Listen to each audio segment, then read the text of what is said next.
गावातल्या त्या जुन्या वाड्याच्या एका कोपऱ्यात ती बाई राहत होती. सगळे तिला आई बाई म्हणायचे. कुणाचं काय दुखणं असो, तिच्याकडे गेलं की मायेचा एक घोट मिळायचाच. पांढऱ्या केसांचा आंबाडा आणि चेहऱ्यावर खोल रेषा, पण डोळे मात्र अजूनही कुणालाही बिलगून प्रेम देणारे. ती एकटी राहत होती. 3 मुलं होती तिची.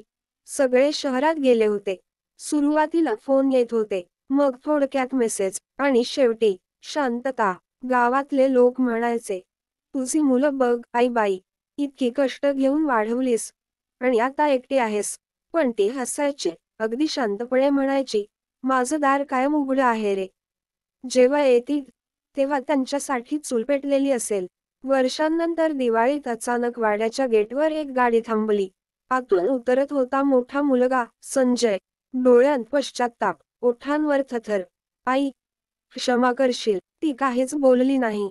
फक्त चुलीत लकाकणारा प्रकाश दाखवत म्हणाली, भाकरी भाजली आहे. अजून गरम आहे. ताट वाढते का? तो गप्प झाला. डोळे पाणावले. पायावर डोकं ठेवलं आणि ओक्यांचं रडू लागला.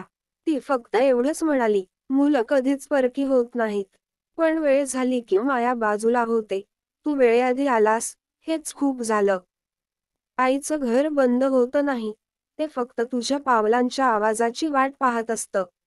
आईचं घर छोटं असतं, पण त्यातली माया विशाल असते. कधीच बंद न होणारं दार आणि कधीही न संपणारं प्रेम.